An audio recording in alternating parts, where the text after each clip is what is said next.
Joining us in studio is Executive Director of Economic Development at the City of Johannesburg, Marina Meyer. We also have the Group Head of Strategy and Relations at the City of Joburg, NONTOKOZO, HADEBE. Ladies, thank you very much for joining us and welcome to Iron Gauteng. Thangoing Lionel. Wonderful. Well, I think it's a good feeling that you. the City of Joburg is run by women. You are the technocrats that actually make the city tick. I'm going to start with you, Marina, and I'll ask you the same question. The City of Johannesburg as this magnet that everybody is drawn to, it's an economic hub, that's where all the opportunities are, or so we've been told. Is it still that in 2012? And will it still be that in 2040?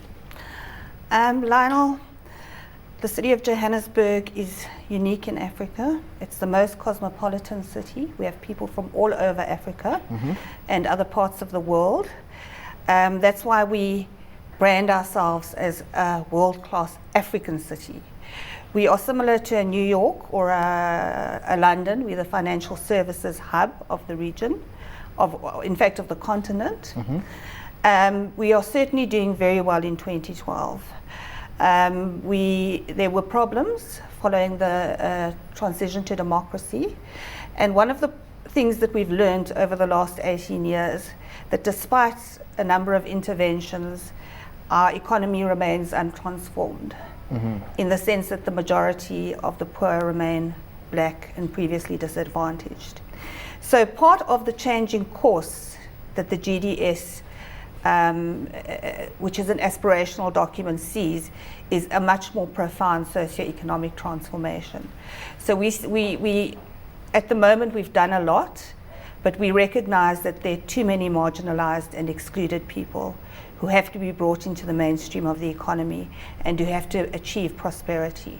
Okay, I'm going to bring you here in, Nonto. When it comes to the actual JOBURG 2040 GDS document, as Marina said, it's an aspirational document. We've had public participation from stakeholders and even just people that live in the city. And it's all about making a city, a better city that everybody is going to live in 30 years' time. From your point of view, why do you think such a document is important?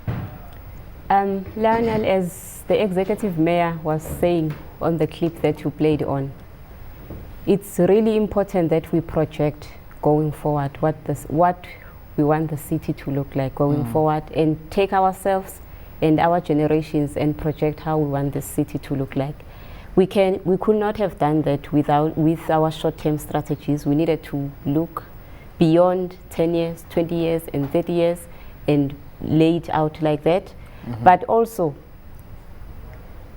involve the other people, because it's not about just the city employees. Involve other people to take us through that journey, that as a citizen of City of Joburg, how would you like the city to look like in 30 years' time? The problem is that if we do a quick fix and do a short-term interventions like a 1 year, 5 year, it is going to be just a short-term intervention. As I'm saying, it's not going to take us very far. It's not going to be sustainable in the long run. So in terms of sustainability, making sure that we make a meaningful impact and outcome, we needed to look beyond the short-term interventions and look in terms of long-term strategy, what the city will want to look like. And you did, Marina has alluded to it, that it's still a city of choice. We see it in our infrastructure, the pressures that, because the city is a city of future, it's a city of choice, the pressures that brings to our infrastructure, the pressure that it brings to our special formation, the pressure that it brings to our education system, and a whole lot of things. The pressure it brings even to the organization itself. Is it prepared to serve the citizens of Joburg? So all of those things we needed to look at. Marina, let's just, thank you very much Nonto, for that answer. Marina, let's just talk about, we're still talking about the relevance of the City of Joburg. We've had other situations on the African continent where there was a capital city or there was a main economic city, but because of the stresses and the explosion in urban migration, they've had to go to plan B and build another city almost, to take away the stresses and the pressures. I don't think Johannesburg has that kind of option. It has to work. It has to work for the people that live here. It has to work for the future people that are going to move here. Just tell us about that idea of Johannesburg as this economic hub, and the one that everybody goes to and travels to from all over the continent, even the rest of the world. It's not just an African immigrants we have here. We have immigrants from all over the world. Lionel, I think there are two things happening at the same time in this country. From the perspective of national government, there is a concern about the extreme concentration around the city of Johannesburg. So a lot of resources have been allocated to secondary towns and cities, which is, as an economist, I would say on the basis of the experience of other countries, is an important way of addressing inequities and managing rural urban migration. However, the reality is that people keep moving into Johannesburg. It's like a from moth other to a African flame. like a moth to a flame. From other African countries and rural urban migrants, because that's where they see opportunity. And in fact, the model of economic development is an urbanization model. And the way we're managing the city is an understanding that within the next 10 years, we currently have a population of 4 million. We expect to have 8 million. Wow. So we are rolling out infrastructure. We are doing, we have a number of projects around skilling people, around developing SMMEs, around providing community services to decrease the depth of poverty. And we are gearing up for that 8 million people, and we see the future as a future of urbanization. Right, Nontokozo, just before we go to the break, I'm really interested in the public participation that you just alluded to earlier, but it was, I think, a 9-month period where schools, communities, people that are ratepayers and receivers of basic services from the city, you know, but now they are saying, look, this is what we want our city to be like. That must have been an interesting process. It was, Lionel, it was the 9 weeks actually. Yes, it was. Did I say 9 months?